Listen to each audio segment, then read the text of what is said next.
Eh bien, après les belles images d'Irlande et du pays d'Aran, nous revenons en direct à la patinoire de Stockholm pour le match comptant pour le championnat du monde de hockey sur glace entre l'Allemagne de l'Est, ici en maillot bleu et blanc, contre la Suède, qui dans un instant va revenir sur la patinoire avec son maillot jaune, frappé des 3 couronnes bleues.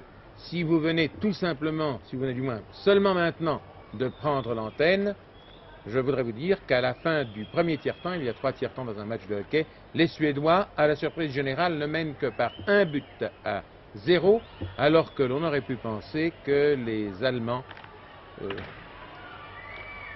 seraient menés par 2 ou 3 buts devant cette équipe suédoise. Mais les Suédois ne donnent pas leur maximum aujourd'hui, font jouer souvent sur la glace, non pas leurs grands champions, qui sont d'ailleurs là présents, mais quelques-uns de leurs jeunes joueurs, afin de les aguerrir. Je voudrais aussi vous rappeler ce qui paraît élémentaire et presque un peu fatigant pour les gens qui connaissent le hockey, mais il faut toujours penser à ceux qui ne le connaissent pas, qu'il y a à tout moment 6 joueurs sur la glace pour chaque équipe, un gardien de but, 2 arrières et 3 avants. Sauf si l'un des arrières ou des avants doit aller en prison pour 2 minutes pour pénalité mineure, pour 5 minutes pour pénalité majeure, ou il y a même des pénalités de méconduite notoire qui sont de 10 minutes, mais à ce moment-là, un joueur peut être remplacé. Les Suédois, cette fois-ci, dans leur maillot jaune, jouent à la droite de l'écran et vont vers la gauche. Le 11 suédois que la caméra suit, c'est Lundström. Le 2, c'est Beckman, le gardien de but suppléant. Et c'est vraisemblablement Holmqvist qui va, dans la deuxième période aussi bien que dans la première, garder les filets suédois. Ils sont là tous ensemble. Une dernière revue de détails. Allez-vous y aller? N'allez-vous pas y aller? On tape, ça doit être un geste de porte-bonheur. Philippe Lacarrière, qu'est-ce que c'est que ce geste? C'est un geste de porte-bonheur ou... En fait, oui, les joueurs, toujours au début d'un tiers-temps du match, vont toujours encourager leur gardien. Nous sommes tous encouragés mutuellement pour se donner du courage. En lui donnant de petites tapes de la crosse sur ses bottes. Oui. Alors c'est bien Holmqvist, l'as numéro 1, qui joue pour la Suède à droite et les Allemands, eux, sont à gauche. Bien entendu, une seule préoccupation pour chaque équipe, un seul objectif, pousser à l'aide de leur crosse le palet ou le puck, comme l'on dit en anglais, à l'intérieur de la cage de l'autre camp. C'est Fuchs qui vient d'engager à gauche contre Wikberg pour la Suède. Le jeu va immédiatement dans la zone de défense allemande, mais il y a eu dégagement interdit, le palet ayant passé la ligne du but allemand. Dégagement interdit en français ou icing en anglais. J'ai dit tout à l'heure slapshoot, bien sûr c'est un lapsus, c'est icing que je vous l'ai dit. Le dégagement interdit ayant été le fait des Suédois, l'engagement a eu lieu, le réengagement a eu lieu tout près de leur but. Geste de l'arbitre, ce monsieur en chemise rayée, le jeu continue, il n'y a pas eu de hors-jeu, il n'y a pas eu d'offside. Ça continue donc, ça fonce. Le gardien allemand est à la parade. Tombe, a-t-il le temps de se relever? Oui. Il est vrai que le palet est complètement injouable. D'où le coup de sifflet de l'arbitre. Voilà, il l'a retrouvé finalement. L'arbitre a le palet, qui est un disque en caoutchouc vulcanisé. Et le jeu va repartir. L'engagement a lieu tout près des buts allemands. C'est dangereux. Tir détourné, bien détourné par Pourchaud. Les Suédois se replient avant de contre-attaquer. Nilsson n'a retrouvé le palet qu'avec un peu de retard.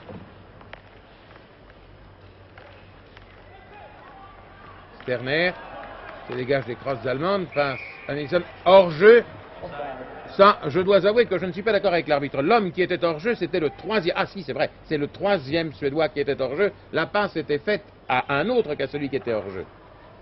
Mais il y en avait un qui était effectivement hors jeu, d'où coup de sifflet de l'arbitre. Voici le 12 Johansson.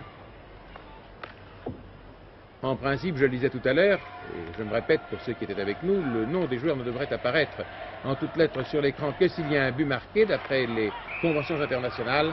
Mais il n'en est pas ainsi aujourd'hui. Passe à la main. Il est interdit de passer à la main. Ce qui donne un engagement. Ça ne va pas jusqu'à la pénalité mineure, ça ne va pas jusqu'aux 2 minutes de prison.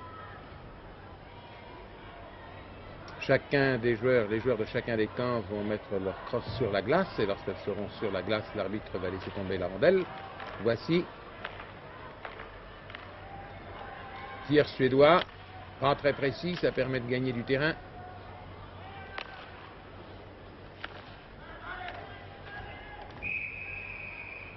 Injouable, palais injouable. Le 21 Nordin n'a pas pu profiter de sa position très en avant. C'est un tout jeune joueur, ce 21 Nordin, mais c'est un bon joueur. Le 18 c'est Palmquist, beaucoup plus connu. Le 8 allemand de dos c'est Nickel, au jeu particulièrement propre.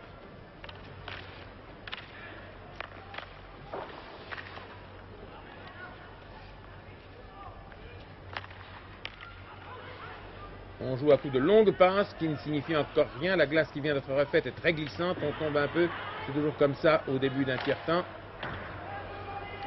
Palais roule. N'amasse pas mousse donc.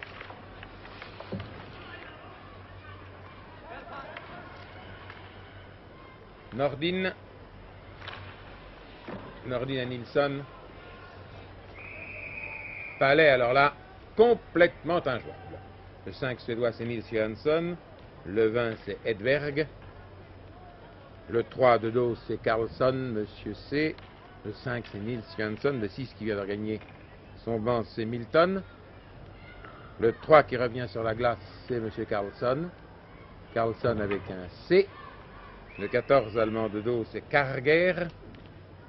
Le 10 suédois, c'est Wigberg.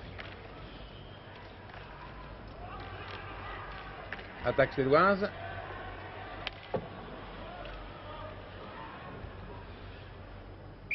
Cafouillage, palais injouable. De dos, le 12 allemand, Hiller. Et le 14 allemand de face, Karger. Le 13 allemand, c'est Fuchs. Si vous avez un poste en couleur, son casque protecteur est rouge.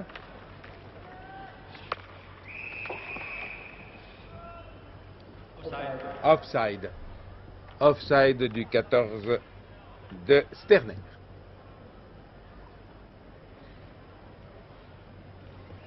Le 10 suédois Wigberg, le 13 allemand Fuchs.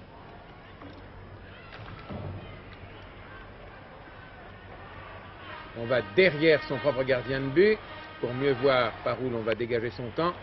Et voilà, finalement on dégage au centre. Wigberg reprend le palais. Aïe aïe aïe, la passe à droite n'a pas été assez précise. Un suédois la reprise tout de même et la remise dans le filet. C'est le 4 qui l'a fait, c'est Svedberg. Vous voyez, si l'un des équipiers a raté la passe, ça c'est en magnétoscope, voilà comment ça s'est passé. Il a passé, l'un a raté le palais, mais l'autre est arrivé dessus pour le reprendre. Et d'un joli tir, a marqué le deuxième but. Voilà, au ralenti au magnétoscope, ce qui vient de se passer. Les Suédois mènent donc par 2 buts à rien. Et c'était la manière dont le but a été marqué. Il a été marqué justement par un slap shoot, c'est-à-dire parce que les Canadiens appellent un lancer frappé, et ce qu'en franglais on appelle un shoot frappé. Le slap shoot, c'était cela.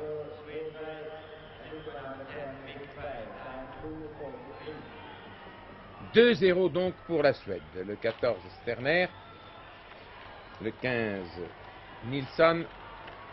Bien Nilsson. Tire, et oh là là que c'est bien fait. Oh qu'il a bien surgi le 12, oh qu'il a bien surgi Johansson. Oh que Johansson a bien marqué. Regardez, on va revoir ce troisième but qui est un petit chef-d'œuvre.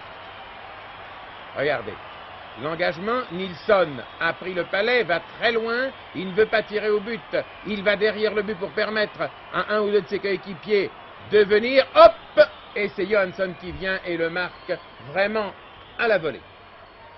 3-0, comme on dit en suédois, les carottes sont cuites. C'est une vieille expression suédoise pour dire que le résultat semble acquis. Eh bien, la partie qui avait paru tellement équilibrée au cours du premier tiers-temps ne l'est plus. Mais ça va nous permettre tout de même, maintenant qu'il ne semble pas que les Suédois puissent être rattrapés, de suivre les jeunes joueurs suédois, car maintenant que l'avantage est fort appréciable, ce sont les jeunes Suédois qui sont là. Le 21 Nordin, le 18 Palmqvist.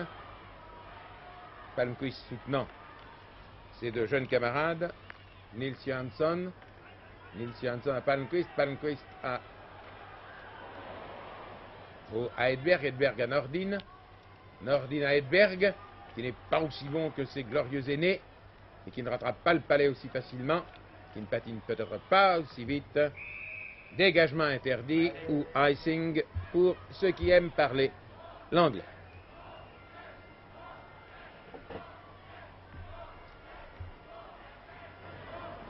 Le 11 suédois, c'est Lundström, un bon joueur que l'on n'a pas beaucoup vu sur la glace aujourd'hui.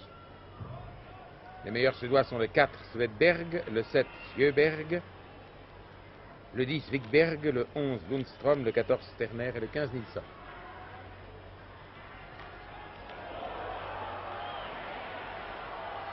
Nouveau tir, mais qui est passé à côté. Le 11, nous parlions un instant Lundström. Svedberg, à droite, bien. On attend. Jolie passe exactement sur la ligne bleue. Wikberg.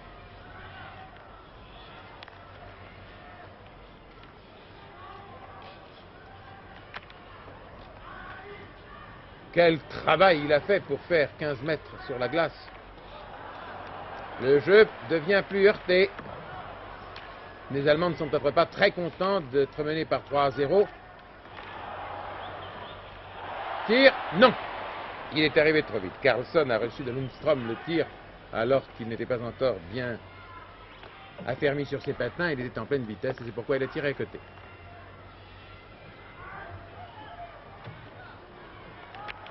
On a retrouvé le palais. On ne le retrouve pas toujours. Carlsson lui a trouvé un adversaire pour le lui souffler. Svedberg tire. Le gardien de but allemand, Kurschel, a dégagé. Carlsson. Les Allemands repartent. Les Allemands sont deux et ne vont pas très vite alors que les Suédois se sont repliés. Svedberg, regardez le jeu de Svedberg. Il est plein d'intelligence, plein de finesse. C'est jusqu'à présent le meilleur homme sur glace à Sterner. Sterner tire à côté. Ah, Svedberg-Sterner, c'est entre l'arrière et l'avant. Peut-être la meilleure combinaison qui se puisse. Il y avait d'ailleurs hors-jeu, il y avait d'ailleurs offside et l'arbitre l'a sifflé.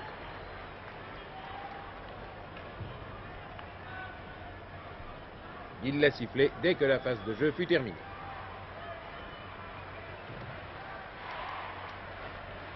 Le 14, Sterner, l'idole de tous les Suédois et de toutes les Suédoises, engageant contre Fuchs l'Allemand. Un avant allemand contre deux arrières suédois. Et puis Nilsson qui part comme une flèche.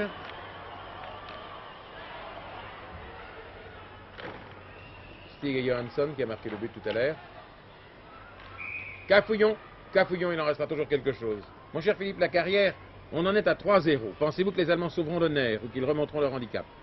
Ils ne remonteront certainement pas leur handicap, je ne pense pas. J'ai l'impression que les Suédois ont trouvé leur rythme. Oui. Il semblait en première période qu'ils n'avaient pas du tout le rythme. Évidemment, c'était leur première période dans le championnat du monde. Peut-être pour certains une des premières fois où ils jouaient vraiment ensemble dans un championnat officiel. Et il semble maintenant qu'ils aient pris nettement le dessus sur les Allemands. Les Allemands, depuis le début de la période, vous l'avez peut-être vu, ont rarement passé la ligne bleue. Rarement. Le jeu est constamment dans leur zone de défense. Nilsson, qui patine terriblement vite. Nilsson, c'est peut-être celui qui patine le plus vite. Tire.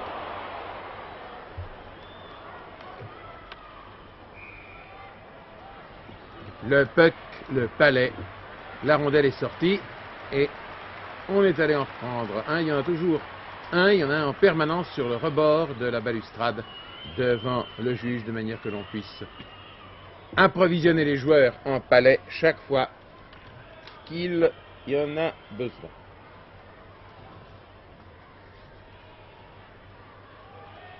Tout à l'heure, à la fin de la deuxième période, je passerai l'antenne à mes amis Drey et Fulin qui sont à Vienne pour les championnats d'Europe d'athlétisme en salle couverte.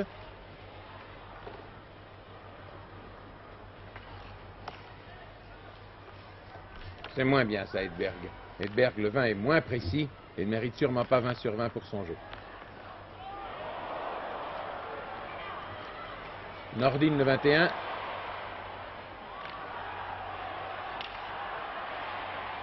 Oui, non, non. Eh bien, les jeunes, les genoux groupés autour du 18 Palmquist, c'est-à-dire Nordin et Edberg, ne valent pas les autres.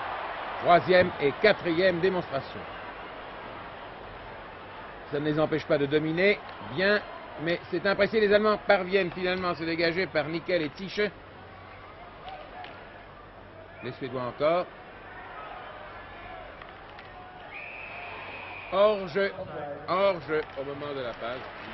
Edberg, il y avait hors-jeu. Voici l'Allemand Orbach qui sort, le 10. Tandis que l'Allemand 20, Pusa, va se reposer, de même que le 11 Suédois Lundström, tandis que le 4, l'excellent M. Svedberg, le 4 sur le maillot et non pas sur le casque, reste sur la patinoire et que c'est Wikberg qui est engagé pour la Suède contre Biela pour l'Allemagne. Svedberg. Gentil arrêt. On passe à Plotka. Plotka à Nickel. Hors-jeu. Hors-jeu. Offside.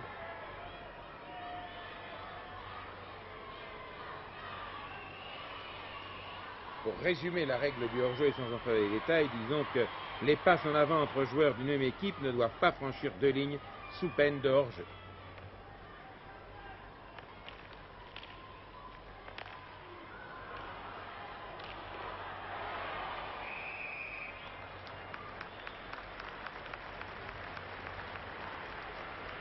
Le gardien allemand a joliment bloqué.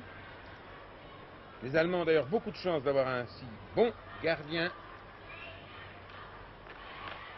parce qu'il aurait pu se faire entrer au moins 2 fois. Enfin, un autre aurait laissé passer 2 ou 3 fois le palais et les Suédois pourraient mener 6-0. C'est un bon gardien de but allemand qui, à mon avis, ne pouvait rien contre les 3 buts qui lui ont été marqués. Plotka, l'arrière allemand, dribble, mais se fait finalement prendre le palais. Svedberg, Svedberg est arrivé très fort, très vite. Dégagement interdit. Il aurait voulu saisir le palais avant qu'il ne passât la ligne sur laquelle se trouve le but allemand. Il aurait peut-être pu marquer à ce moment-là, mais la passe de son coéquipier avait traversé toute la patinoire et c'est un dégagement interdit. Fuchs est maladroit au possible. Stig Johansson a le palais, passe en avant. Ça n'a rien donné, pourtant ça paraissait très dangereux. Nilsson va se faire prendre par Hiller. Non, ce n'est ni Nilsson ni Hiller, le 15 suédois et le 12 allemand qui l'ont. Le palais était injouable. La caméra suit d'ailleurs de préférence en gros plan les joueurs suédois. Je sais bien que ce sont des images qui viennent de Suède, mais j'aimerais quant à moi voir de plus près les puissants Allemands qui sont de fort beaux athlètes. Sterner.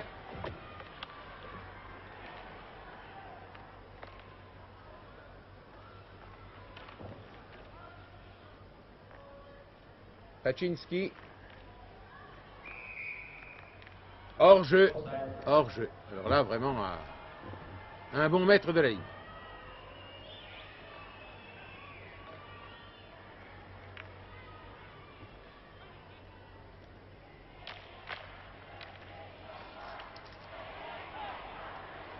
Bien. Hiller. Mais les Suédois se sont repliés très vite. Stig Johansson a le palais. Fuchs imprécis comme toujours. Sterner imprécis d'ailleurs aussi.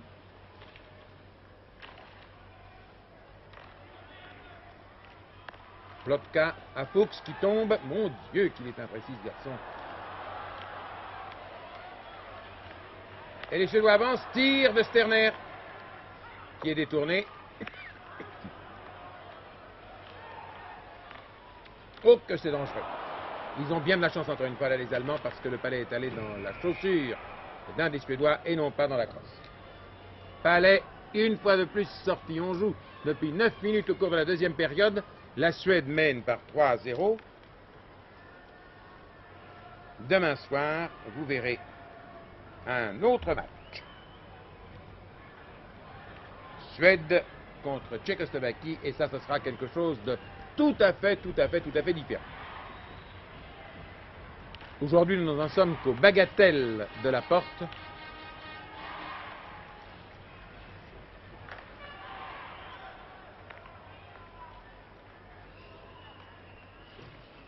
Palmqvist, Wigberg, derrière la cage de Holmqvist, mais Novi l'a saisi. Novi, le 18 allemand, va-t-il l'avoir? Il le cherche. Il a contre lui Nils Johansson, mais ni Novi, le 18 allemand, ni le 5, Nils Johansson, le suédois, n'ont pu dégager le palais. Il était une fois de plus injouable. Le jeu va terriblement vite. Toujours dans un match de hockey, c'est peut-être le jeu qui est le plus rapide, sûrement le jeu qui est le plus rapide, et c'est pourquoi il y a 2 arbitres pour tout voir. Nordin, hors jeu encore une fois. Et c'est Edberg, dont nous avons déjà remarqué, le voici, le 20 dont je disais tout à l'heure qu'il était loin de mériter 20 sur 20, et c'est encore une fois Edberg qui n'a pas fait ce qu'il fallait. Et Palmqvist, le 18, qui est un joueur aguerri, malgré sa jeunesse, aura fort à faire pour mener Edberg le 20 et Nordin le 21, tout au moins dans ce championnat-ci, jusqu'à la classe internationale. Souvent avec 3-0, il est évident qu'on peut tout se permettre. C'est le 9-10-11 Carlsson avec un Wigberg Lundström qui joue maintenant pour la Suède. C'est une ligne d'avant meilleure que tout à l'heure, sans être l'absolument meilleure.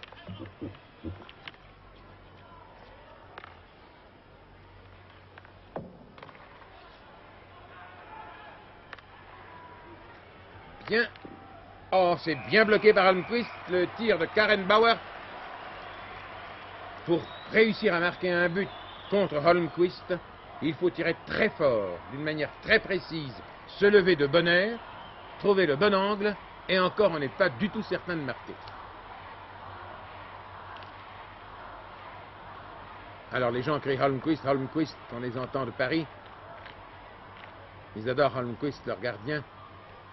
Une popularité formidable, de même que Sterner. Bien, c'est plus précis là, c'est Reul qui a le palais. L'a perdu. Le palais est encore une fois dehors, c'est un festival de palais perdus. C'est d'ailleurs un bon titre pour un roman policier, le festival des palais perdus. Le 8 allemand c'est Nickel, le 5 de dos allemand c'est Karen Bauer. Le 12 suédois c'est Stig Johansson. Et c'est Fuchs qui engage devant Sterner. Fuchs à gauche, Sterner à droite. Sterner se dégage. Oh là là! Une cage vide. Une cage vide, va-t-on marquer le 4e but? Non.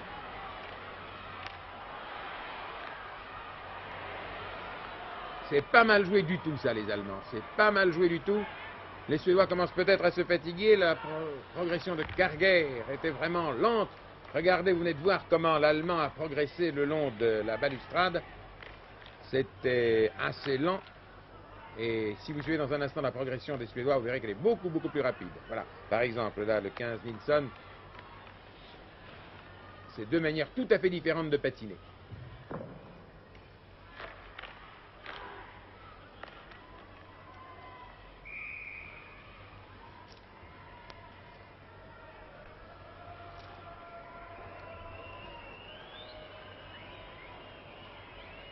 Le 17, c'est le gardien de but allemand qui a des ennuis. Il a fait signe à l'arbitre et c'est pourquoi il y a eu ce coup de sifflet qu'autrement on ne parvenait pas à s'expliquer. Le 17, Klaus Hirsche, bon gardien. Puisque nous parlons de glace, puisqu'il s'agit de sport de glace, je voudrais vous rappeler ce que je vous disais de Ljubljana en Yougoslavie il y a une huitaine de jours. Il y a le 16 une très belle réunion de patinage patinage artistique à la patinoire de Lyon, et le 17 une très belle réunion de patinage à Grenoble avec quelques-uns des champions du monde ou des vice-champions du monde qui ont gagné leur titre ou manqué de le gagner à Ljubljana. Et c'est, en ce qui concerne Lyon, une sorte de répétition générale pour les championnats du monde de patinage artistique qui auront lieu l'année prochaine à Lyon à la fin du mois de février, après que les championnats d'Europe auront eu lieu à Zurich en Suisse à la fin du mois de janvier.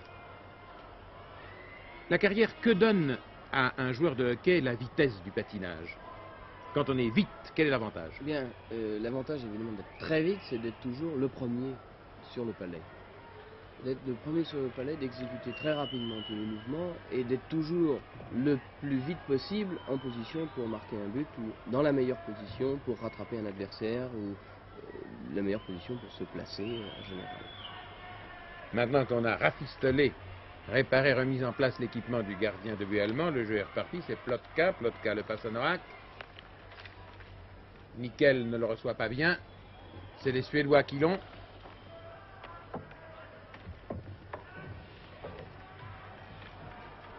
Edberg, à droite comme il peut, Palmqvist ne l'a même pas eu, Nils Johansson,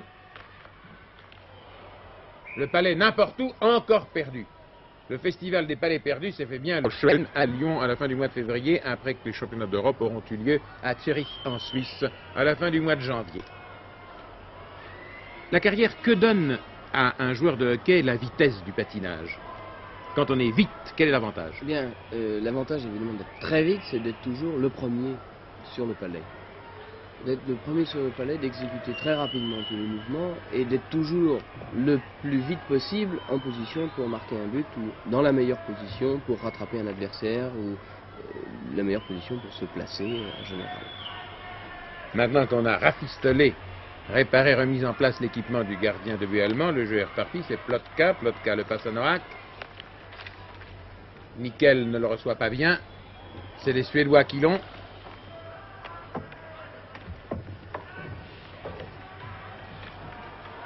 Edberg, à droite comme il peut, Palmqvist ne l'a même pas eu, Nils Johansson, le palais n'importe où, encore perdu. Le festival des palais perdus s'est fait bien le 8-10e. Le 21, c'est le jeune Nordin qui est à mon avis meilleur que son coéquipier le 20 Edberg qui est imprécis. Chez les Allemands, je dois dire qu'aucun homme ne se détache. J'aime assez le gardien de but allemand qui est Hirsche.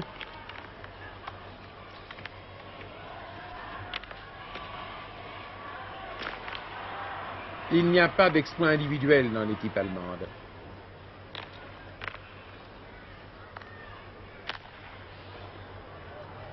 Le 2, Braun, va passer aux Suédois. Avec un peu de chance, les Allemands ont tout de même réussi à l'avoir. Donne de grands coups de crosse. Le 18, Novi, là-bas à gauche. À Braun qui tire.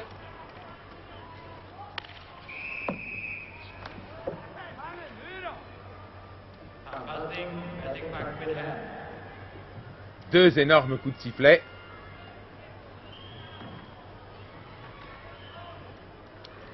Passe à la main, me semble-t-il. C'est pas votre impression Oui, en effet, oui. Moi, je veux une passe à la main. Moi. Le joueur suédois a arrêté le puck, l'a fait retomber sur la glace, puisqu'il doit le faire retomber sans le prendre à la main. Et c'est un autre de son équipe qui est venu le chercher ensuite, mais assez tard après, si vous voulez. C'est pour ça qu'on n'a peut-être pas vu tout de suite, c'était une passe à la main. En tous les cas, le 8 que nous avons vu en gros plan, c'est Nickel.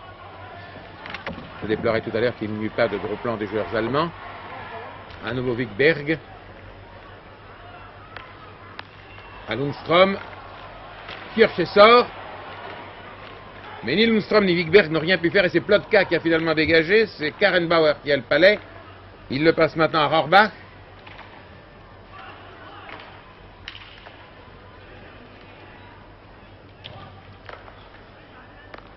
Comme c'est précis les passes suédoises, tout au moins avec leur deuxième ou leur troisième ligne, leur première ou leur deuxième ligne d'avant. Lundström, regardez. Offside, hors-jeu, c'est Carlsson, M. K, le 9, qui était hors-jeu.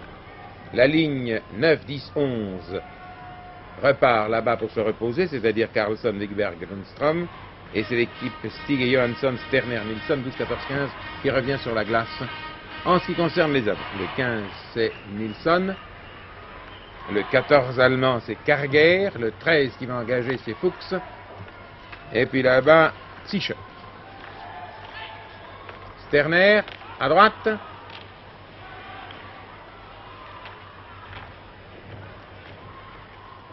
Fuchs n'a pas de chance, tombe sur l'arbitre, mais l'autre a encore moins de chance puisqu'il est tombé. Hors-jeu. Il y a un nombre incalculable de hors-jeu aujourd'hui, mais fait remarquable, presque à la fin de la deuxième période, voici le 14 Sterner, le Suédois, accolé le 12 maintenant Stig Johansson et le 7 Sjöberg, le 12 Stig Johansson, il n'y a pas encore eu un seul joueur en prison. Braun, Zische, en avant, Fuchs ne le prend pas, dégagement interdit, icing, coup de sifflet de l'arbitre, et engagement maintenant, réengagement dans l'un des cercles rouges, près du but allemand. 3-0, ça aurait pu faire aussi bien 5-0 ou 6-0 si Hirsch n'avait pas très bien joué. Les Allemands sont battus mais peuvent s'estimer contents, une crosse cassée. Vous voyez, il va chercher les crosses, mais il va chercher une crosse. Abrahamsson le 8, le 15 Nilsson, Fuchs ne peut rien, 12 tire. Et Sterner tire de la gauche, Fuchs dégage de son genou gauche. Les Suédois cette fois-ci mettent toute la sauce. Le 8 Abrahamsson repasse, non, Hirsch, ah, il n'a pas très bien bloqué, mais le but n'est toujours pas rentré. Fuchs. Karger, plat ventre de Karger. Sjöberg a le palais. Fuchs ne peut pas le lui reprendre. Il l'a repassé à Sterner.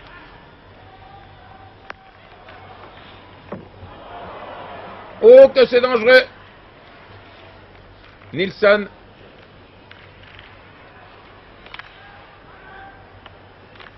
Braun dégage. Abrahamsson reprend le palais. Dribble un petit peu, s'amuse, s'échauffe. Il y a deux frères Abrahamsson, le 8 et le 22.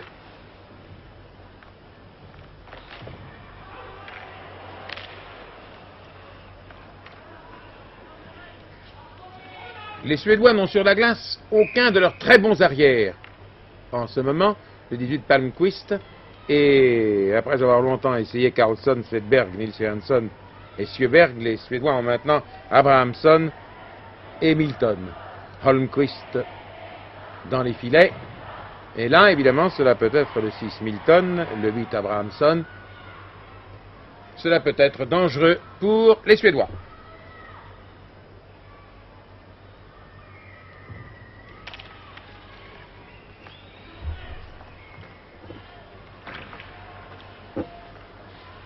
Bielay pour l'Allemagne. Tire! Non! Oui! Oui! Et les Allemands ont sauvé l'honneur. Les Allemands ont sauvé l'honneur et c'est Biela et Pouza qui s'embrassent. Bielas et Pouza qui s'embrassent. Nous allons voir comment l'Allemagne a sauvé l'honneur. Cafouillage. On revient. Oh là là, joli tir retourné. C'est repris par Bielas et Holmqvist pour la première fois de la partie est battu. 3-1. Vous voyez que le match est bien plus équilibré qu'on ne pouvait le craindre.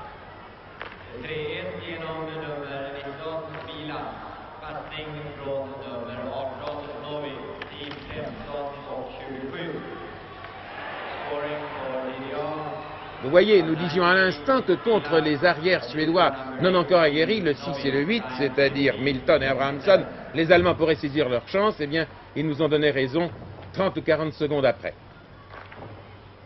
Et surtout qu'on n'accuse pas le capitaine suédois de faute de tactique, il faut mettre les jeunes sur la glace, comme il faut, dans d'autres métiers, mettre les jeunes au micro. Le palais est sorti pour la 12e fois bis, mon cher Philippe Lacarrière.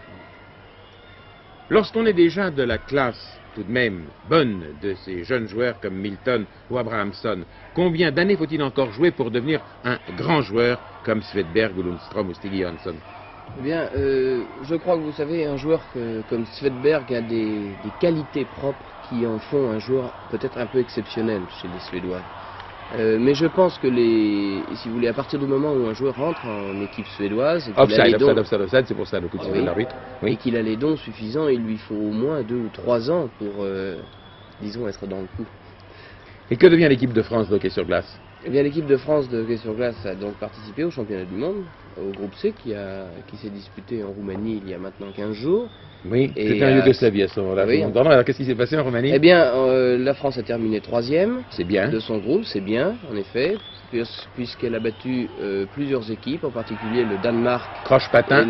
la Hongrie, qui sont deux bonnes équipes. Elle a battu d'autre part la Hollande, elle a battu la Belgique, elle ne s'est fait battre que par l'Italie et par l'Autriche.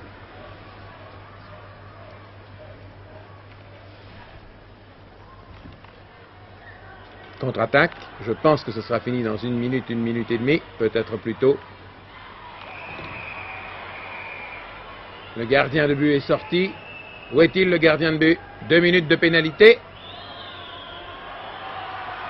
Au 3 à Carlson. Il lui a donné tout de même, il l'a chargé régulièrement. Carlson, c'est cela. Carlson, 2 minutes de pénalité. Et voilà qu'il corse le jeu.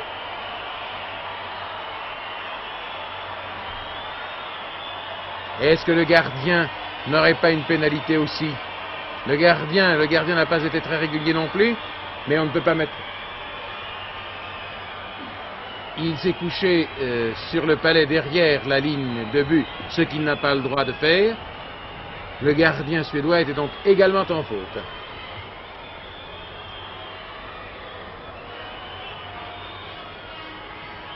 Et comme on ne peut pas sortir le gardien de but, comme on ne peut pas sortir Hirke, c'est un autre des joueurs allemands qui sera sorti et qui ira en prison. Par conséquent, Hirke, qui avait si bien joué, à l'heure désolé, il s'est effectivement couché sur son palais derrière la ligne de but. Et vous voyez, ça c'est quelque chose d'extrêmement particulier au jeu de hockey sur glace. Comme on ne peut pas pénaliser le gardien de but, on ne peut pas laisser la cage vide. Normalement, sinon dans la dernière minute de jeu, mais ça c'est encore quelque chose de tout à fait différent, eh bien il est remplacé sur le banc des pénalités par un de ses coéquipiers et lui reste dans les filets. Le 10, Rohrbach, est donc allé prendre, quoique n'étant absolument pas fautif, la place de son gardien de but. On paye pour un autre. Est-ce que c'est strictement juste? Je n'en sais rien, on pourrait discuter là-dessus.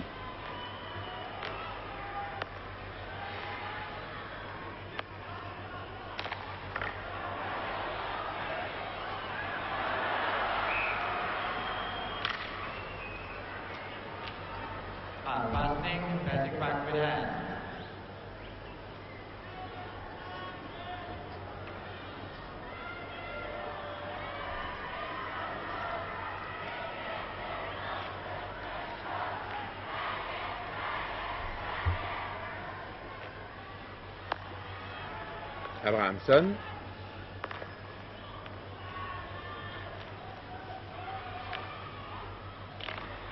Oh là là, oh là là.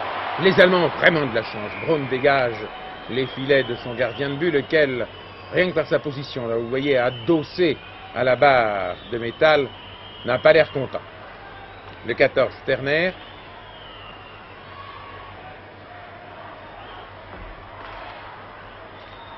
Vous avez vu, prêt à bondir sur le palais comme le chat sur la souris.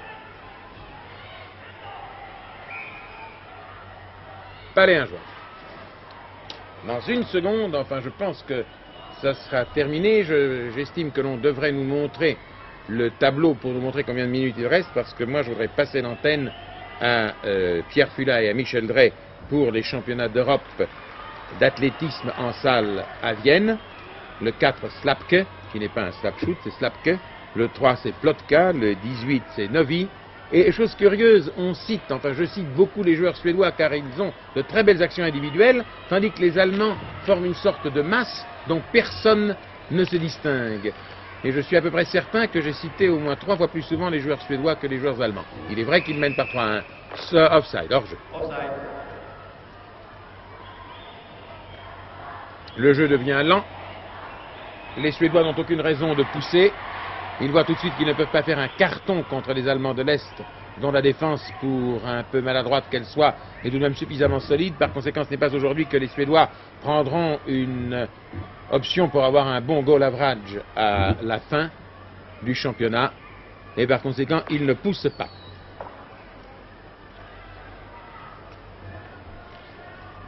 Milton. Ah, vous voyez que ces jeunes sont maladroits. Ils le retrouvent.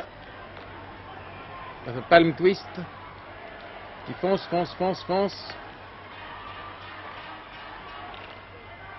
Et ça ne donne rien. Nordin l'a perdu à Tiche.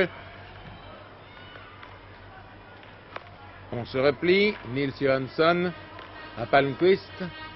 Nordin revient. Pas assez vite. Les Allemands sont à la parade et lui reprennent le palais.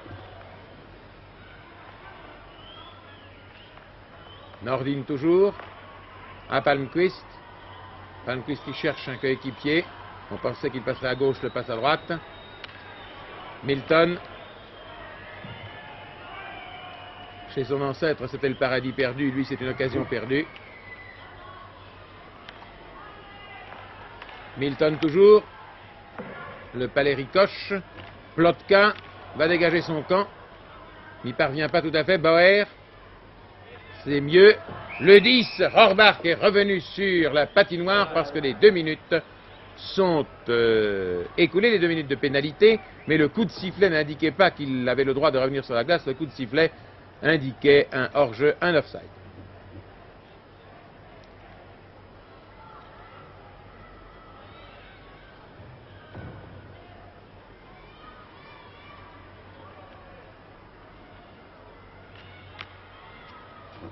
C'est passé entre les jambes de Lundström, qui n'y a vu que du feu. Il s'est fait rouler par la landelle. Lundström est revenu la prendre, va la prendre à Fuchs. Fuchs tombe. Quelle maladresse ce Fuchs, c'est incroyable. Carger, je crois qu'il reste 1 minute à jouer. Carlsson à Fuchs. Fuchs. C'est tout de même mieux que ce qu'il a fait jusqu'à présent. J'ai presque envie de dire un palais coupé par assimilation aux balles coupées du tennis. Holmquist à droite. C'était une assurance contre un pépin. Les Suédois dribblent. Carlsson avec un K. On passe à Carlsson avec un C. Monsieur K, Monsieur C. Fuchs n'intervient pas. Brown est là. Les dernières minutes du second tiers-temps. Le jeu est de qualité. Dégagement interdit. Icing. Arbitre, palais. Et je voudrais maintenant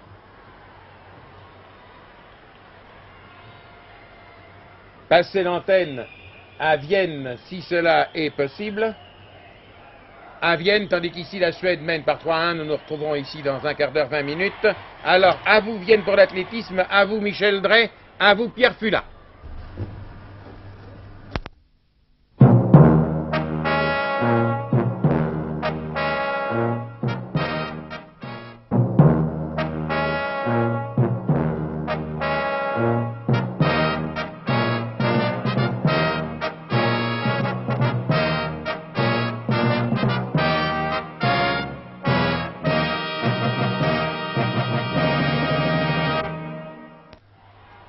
Eh bien, c'est le gardien allemand qui est là, à droite cette fois-ci de l'écran, pour le 3e et dernier tiers-temps du match Allemagne de l'Est, Suède en hockey sur glace.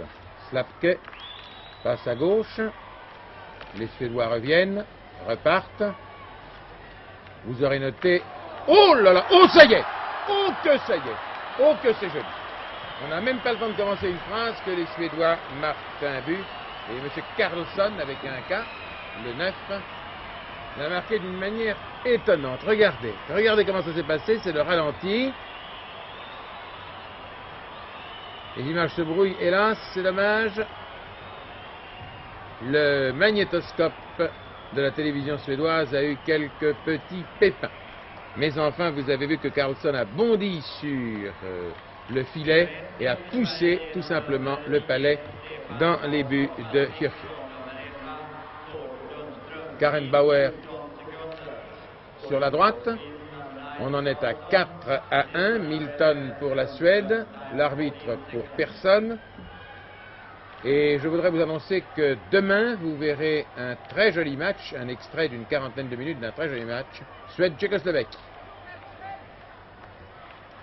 Nilsson, l'homme qui patine peut-être le plus vite, le 20 Pouza, l'Allemand. Le match sera, à mon avis, plus intéressant encore que celui d'aujourd'hui. Et les Suédois, alors là, devront se donner à fond parce que les Tchécoslovaques sont plus forts que les Allemands de l'Est. Demain sur la première chaîne, vers 22h50. Sterner le prend à Slapke. Arrêt de Holmquist. Monsieur l'arbitre, prenez-le. Je ne sais pas quoi en faire. Mon métier, c'est de ne pas le laisser passer, mais une fois que je ne l'ai pas laissé passer et que je l'ai pris, je vous le donne pour un engagement. De dos, le 6 suédois Milton, mais ce n'est pas lui qui engage, c'est Wikberg. L'Allemand Nickel, l'Allemand Zeiche,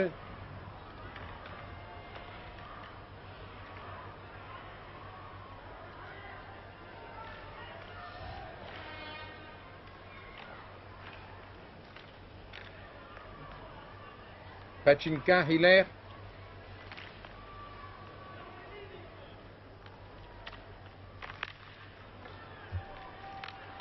le numéro 1 allemand, c'est Peters. Dégagement du goal.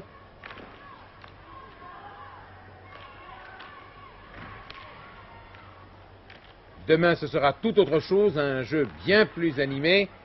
Nickel, l'a perdu pour Abrahamsson. Les Suédois ont à nouveau le palais. Et regardez comme leurs attaques sont mieux construites. Encore que là, cela ne donne rien. Mais les Allemands commencent à marquer très sérieusement les Suédois, lesquels ont fait venir sur la glace leur jeune ligne, c'est-à-dire Nordin Edberg, groupé autour de Palmquist. 4-1, on joue depuis 2 minutes. Notre émission ira jusqu'à 18h16 minutes, afin surtout de ne pas priver nos jeunes téléspectateurs de ce qu'ils attendent. Le 10 Wikberg contre Noack, l'Allemand. Slapke en avant, Fuchs toujours au centre du terrain. Palais, sorti. Palais, revenu.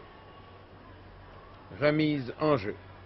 Fuchs pour l'Allemagne, Abrahamsson pour la Suède. Fuchs dans les jambes de Kerger, d'où la contre-attaque suédoise. Bel arrêt, ou plutôt beau dégagement de Hirsch. Fuchs, allez monsieur Fuchs, montrez-nous ce que vous savez faire. On passe en avant au 12 qui tire, le 12 Hiller, mais Holmquist avait au moins 50 cm de marge de sécurité. Ça c'est dangereux, ça c'est dangereux, ça c'est dangereux. Bauer revient, Holmquist arrête bien. Holmquist a une manière quelquefois très particulière à lui de tomber sur le palais. Contre-attaque suédoise, jolie phase de jeu, Carlsson, monsieur C. Fuchs au centre. Les Allemands construisent mieux leurs attaques. Reul.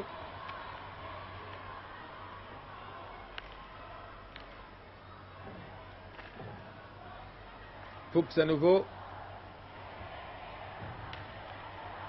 Cherche un partenaire, mais le shoot était trop fort. Holmquist dégage, laisse à Carlsson. Dans le palais de Svedberg, lequel passe à l'autre Carlsson.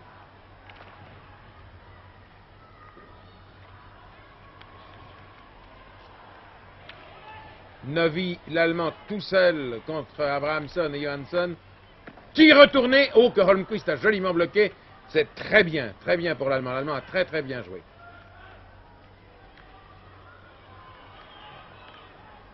Mais pour battre Holmquist, ce n'est pas facile. Le sens de l'équilibre, se redresser dans toutes les situations et par là même redresser la situation, voilà qui est absolument indispensable pour être un grand joueur de hockey. Novi, à gauche.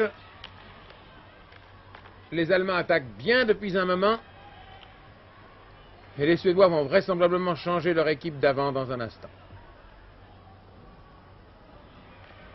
Sterner. À droite. À Stig Johansson. À gauche à nouveau. Et c'était trop fort. On est passé soi-même le nombril par-dessus la barre. Cross perdu, cross retrouvé.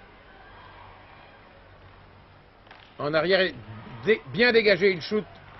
Mais ce diable de Hirsch arrête bien. Il est excellent ce gardien de but allemand. Et actuellement, si les Allemands sont menés par 1-4, vous voyez le changement de la ligne d'avant tout de suite, eh bien, je crois qu'ils lui doivent une pierre chandelle.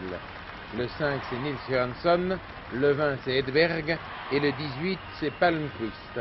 Ils ne font plus jouer le 21, qui est Nordin, lequel a suffisamment marqué qu'il saurait y tâter lorsque les choses deviendront difficiles.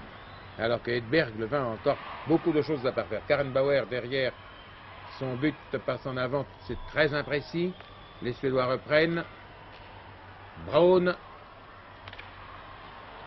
Et il s'est perdu le palais. Il s'est perdu dans la crosse du 18 de Palmqvist. Et quand les Allemands dribblent, ils ne trouvent personne au bout de leur dribble, tandis que quand les Suédois avancent, ils trouvent toujours quelqu'un au bout de leur tir. Karen Bauer, joliment, il patine pas mal ce Karen Bauer. Ah là là, Peters l'a gêné. Edberg. Palmqvist guette devant la cage.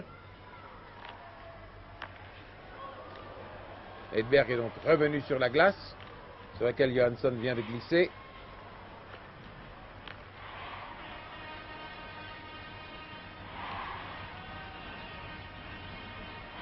Siche met en arrière au bout de sa passe, il n'y avait personne.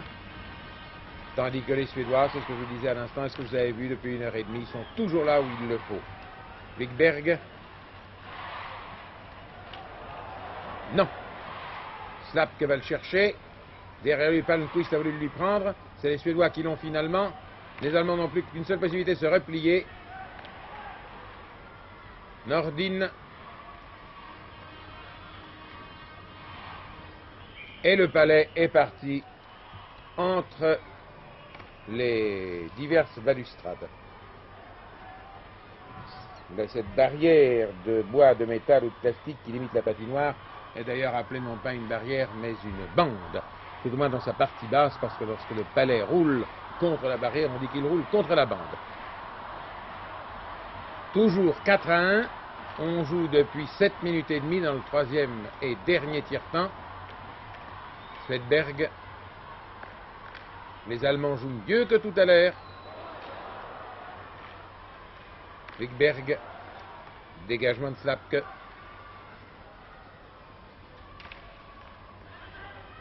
Fuchs en arrière à son gardien de but, c'était très dangereux. Siche. Bien, les Suédois ont le champ libre. Tire, oui. Eh oui, ils avaient le champ libre. Et c'était particulièrement, parfaitement prévisible. Wikberg a marqué. J'espère qu'on va nous donner cette fois-ci un bon ralenti. Voilà. Voilà, tout est dégagé. Ils ont le champ libre, avons-nous dit. Et hop, on tire. Et on marque. Joli but. Oui, très joli but.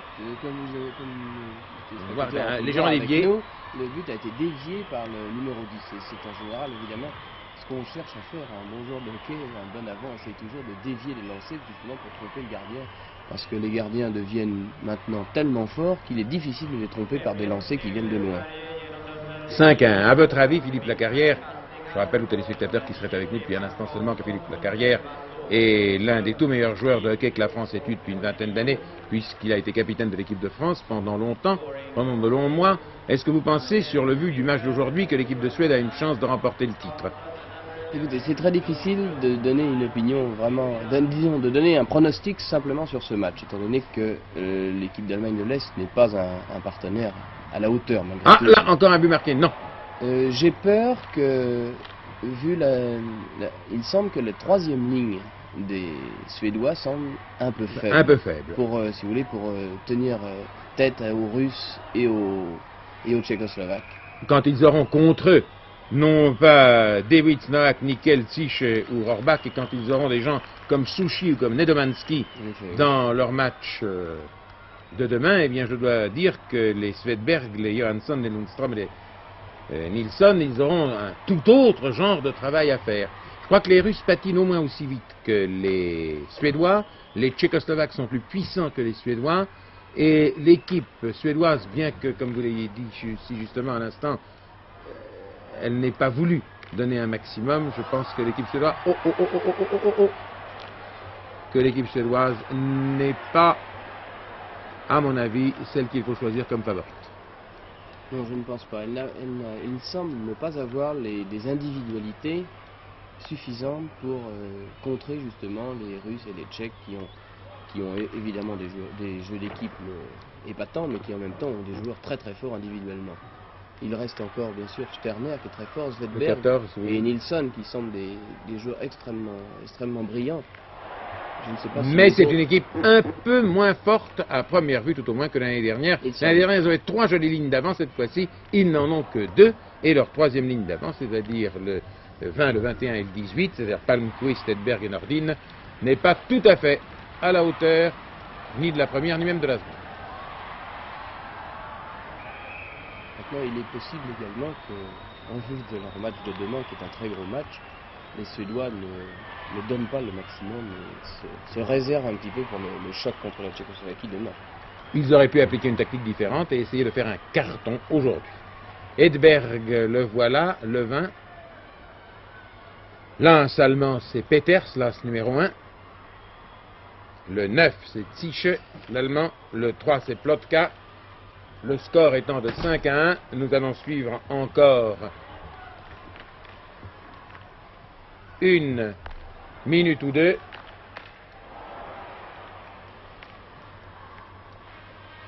Peters, Crochette, Nordin, qui voudrait bien pouvoir faire quelque chose, mais il n'y a rien à faire. Encore une fois, Karen Bauer a pris le palais.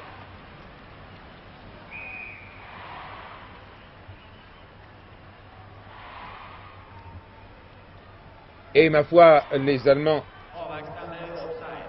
hors-jeu retardé, le coup de sifflet, il y avait un joueur qui était hors-jeu, l'arbitre n'a pas voulu siffler le hors-jeu au moment de la phase de jeu, et c'est un hors-jeu retardé, autrement le coup de sifflet ne s'explique pas.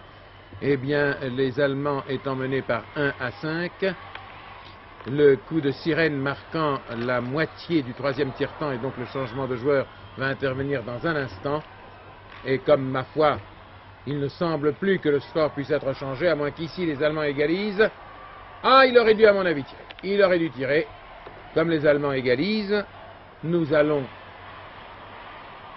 prendre l'antenne en rappelant que les Suédois mènent par 5-1, qu'ils ne peuvent plus, sauf évidemment miracle de la part des Allemands, être battus dans ce premier match. Voici le coup de sirène marquant le changement de côté. Il ne reste plus que 10 minutes à jouer. Le sort du match, ma foi, est connu. Voici Holmqvist qui change de côté, qui va dans l'autre filet. Et nous allons revenir ici, à Stockholm, demain soir, sur la première chaîne vers 22h50. C'était des images en direct de Stockholm, commentées à Paris.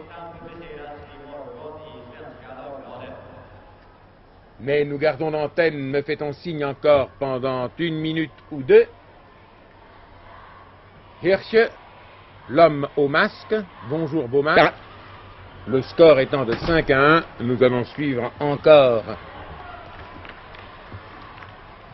1 minute ou 2.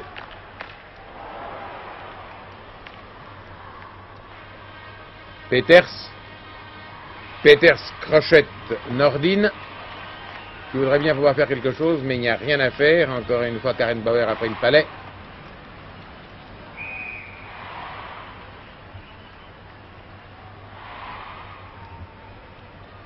Et ma foi, les Allemands,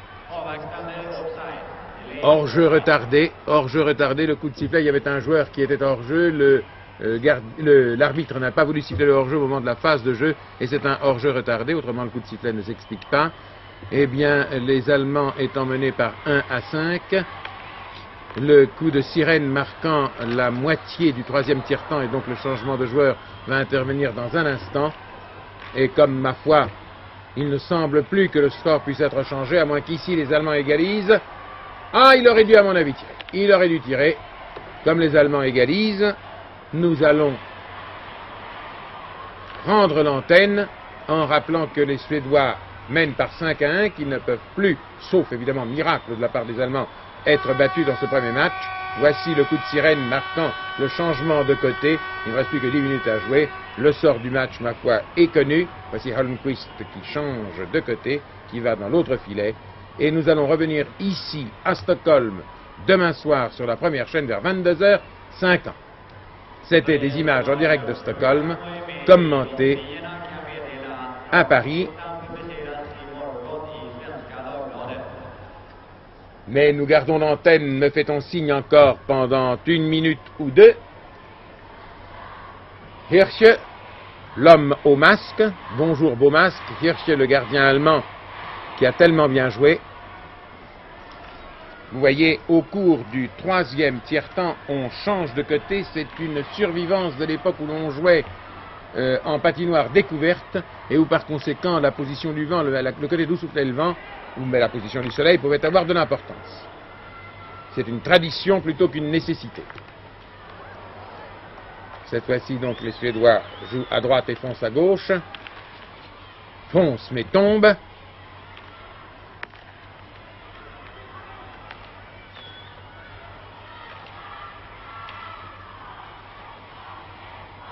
Vous verrez au cours des émissions que nous ferons soit en direct de Stockholm, soit en différé de Paris, vous verrez jouer à peu près toutes les équipes, mais le plus souvent, bien entendu, les Suédois, les Tchécoslovaques et les Russes. Ici, Svedberg, le Suédois, leur meilleur arrière, crochetant, dribblant, patinant dans toutes les positions. Nous reverrons tous ces bons joueurs suédois très bientôt, et c'est maintenant que nous arrêtons ce reportage, le score étant toujours de 5-1. Merci et bonne chance, Carlson, et l'antenne est reprise à Paris.